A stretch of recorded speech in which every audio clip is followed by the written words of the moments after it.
Shooting for 10 because this is my 10th anniversary of coming to this. That's right. That's what I like to hear. 10 years you've been coming here, eating these pancakes. 41,000 Minnesotans applied for permits to carry last year. That's a stark decline from the year before. I'm out here in Cotton, and from what we can see behind me, multiple train cars have been derailed. And you just said that you just went for a 7-mile run. Yep, just got back. It's gorgeous out this morning. I ran along the boardwalk there on Lake Superior. I love Duluth. It's like my second home. No big deal. You just ran 7 miles this morning before an interview. That's great. It's been nearly 2 years since the deadly blast, and now the life of the accused 21-year-old suspect is at stake. Dana, typically a coin flip can be the deciding factor for how a game's going to start or where you're going to go to dinner. And we should whip out our shorts and t-shirts, huh? Is that what happens? I mean, that's what I'm going to do. I'm going to go running outside. Sun's out, guns out. Sun's out, guns out. Just let them fly. That's how it's going All to right. happen. Let's give this a shot, shall we? Here we go. Let's see if I can do this. I flipped it! All right. I flipped it! Last night's cold weather didn't stop Northlanders from hitting the stores to devour good deals. There's going to be hundreds and hundreds and maybe even thousands of people cheering on all of the racers that are coming through. This is fantastic. I brought in my blanket that I have had. Blanket. Yeah, let's see. Look at this thing. It's not a blanket. This looks like something that Captain Jack Sparrow would wear. I know.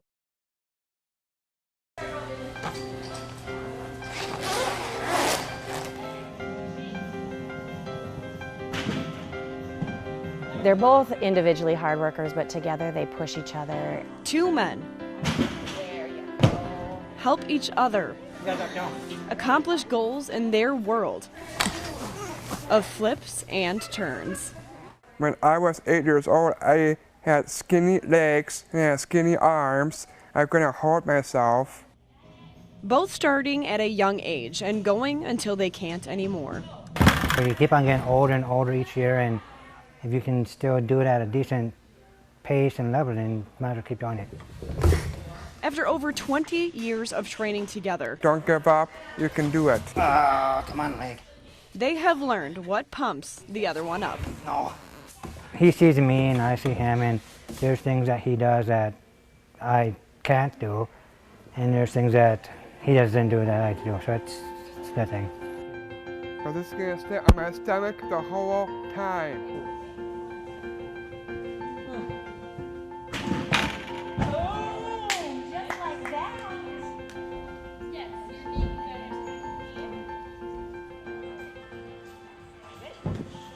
One, two, three. Special Olympics has given these two men the opportunity to showcase their talents. It's just such a joy to watch them challenge others around them, challenge themselves, and be here every day wanting to work out. It builds confidence, they set goals, they achieve goals. Seeing the pride that happens when they achieve their goals is amazing. Krista Almquist, who coaches the two Seans, makes sure Every time. We joke around a lot. laughter is a part of the practice. They're fun, they're carefree, and so it makes my job as a coach really easy. Sometimes it takes a little more motivation than other days. And sometimes when I come here, I take a nap and get myself, get moving. Can't leave me hanging. I like trying to push him. I try to make him do more than he wants, but he doesn't. He's a good boy. Come on, toes on, you got it. For Sean Klund, Special Olympics was a place for him to come out of his shell. I was a person that would just hide in a corner and be afraid of everything from things that happened, and they got me to open up and trust people. And for the other Sean, it was a way to keep him focused. At one point, little Sean was all over the gym. He wasn't focused. You could hardly get him to concentrate on an event. And now he's a leader in the gym. One thing about special gymnastics is for certain. These boys now have the drive and ambition to succeed. There's moments where they accomplish something, maybe not big, something little, but something they've been working and working on. And it's not just joyful, it's tearful as well. I'll always do gymnastics until I'm not able to ever. And this team of two gymnasts will continue to give each other the pep talks they need to continue. Push hard against the bar. Thank you for your hard work. And thank you for helping me for lifting.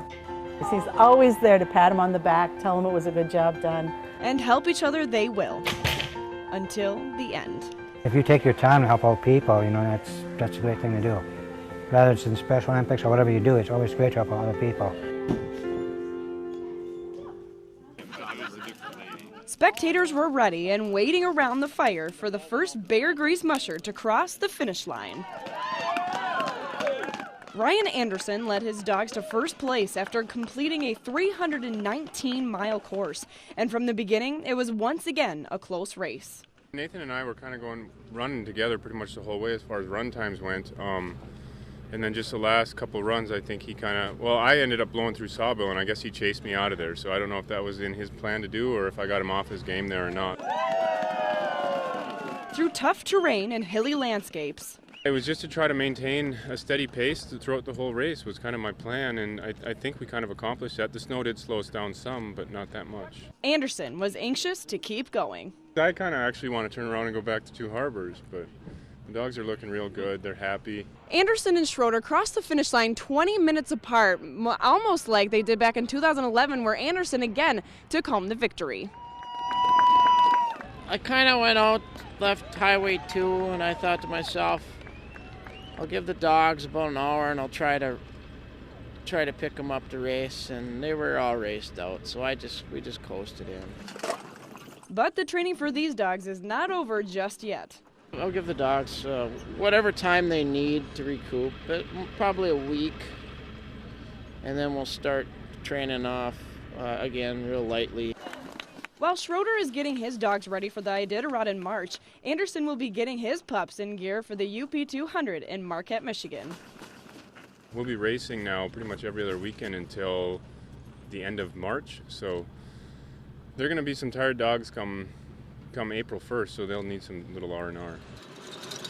And the one and only Bear Grease is a reminder of the friendly competition between two friends. I have a lot of respect for Nathan's dog team, and especially what he did in Iditarod last year, and to just be able to compete with them is I think, a good accomplishment.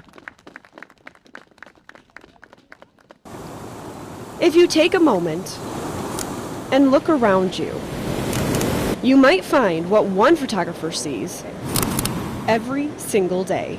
There's all kinds of hidden, beautiful places around Duluth.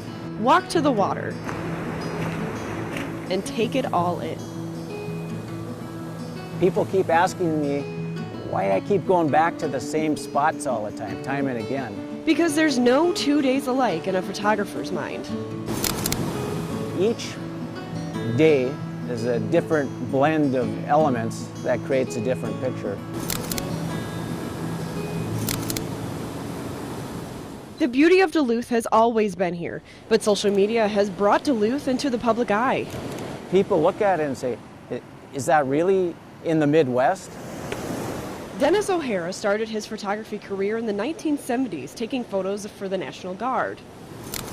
When I was replaced by a computer chip in the late 80s, then I picked up a regular film camera and started taking pictures of scenery in and around Duluth. To him, one place will never get old. Canal Park is a place that always draws you back. He envisions the world around us as a place to make his art come to life. God takes each day and makes a different canvas. And that's what I try to capture. Whether it's rain, snow, sun, or clouds, it's always a day for photography. The mix of seasons and wildlife just combines to make it a perfect place to keep a photographer happy for a long time. But it's more than taking a simple photograph. It's an appreciation for nature.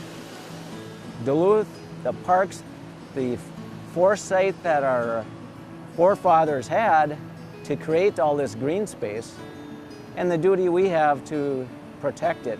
O'Hara preserves that natural beauty one photograph at a time. It's kind of just a relaxing closeness to God, and knowing that He put all this together, and I get a chance to look at it.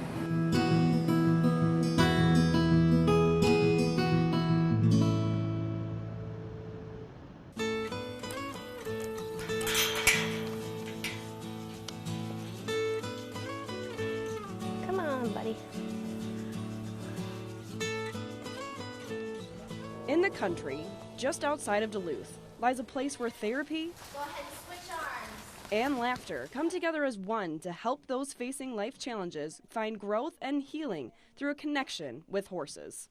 Good boy. The folks that have some physical limitations, it's a good builder for their core strength and their balance. We've got nonverbal clients that work on their speech while they're here. North Country Ride, a nonprofit organization, has been a helping hand since 1982. We celebrated 32 years, and it's just keeps growing every year. We're gonna put it way up on his neck. We are here to help people with some kind of life challenge try to overcome that, even in a small way, using horses to help them get there.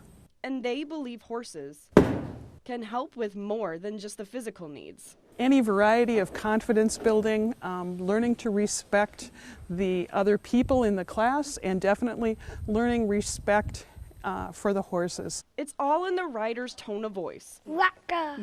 That proves progress is in session. He's delighted. You can tell the way just his body language, and he's smiling, and his speech is happy, and he's calm and relaxed. And so he's getting great pleasure out of it. What did I say again to make him stop? You say, whoa, what do you want? Lars Bettendorf of Duluth has a chromosomal abnormality that has led to some developmental delays. But nothing is stopping him from enjoying his time with his horse, Shiloh. Okay, I'm ready to go again. This is a great opportunity for him to get more comfortable with horses and have a good time and get some therapy out of it as well. Learning how to groom. There you go.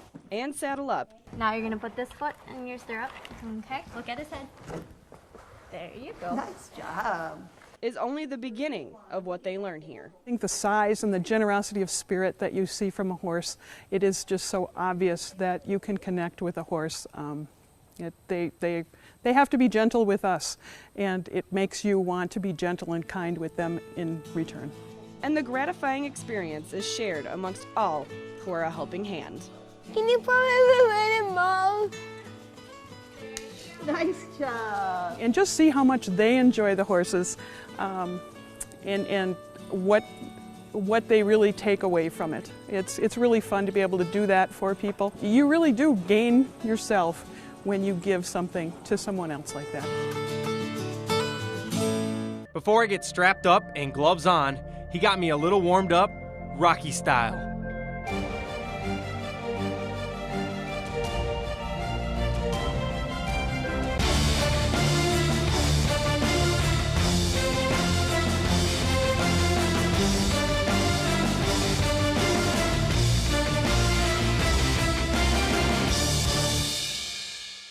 These gloves are heavy right now. This workout was ridiculous. Welcome to my world.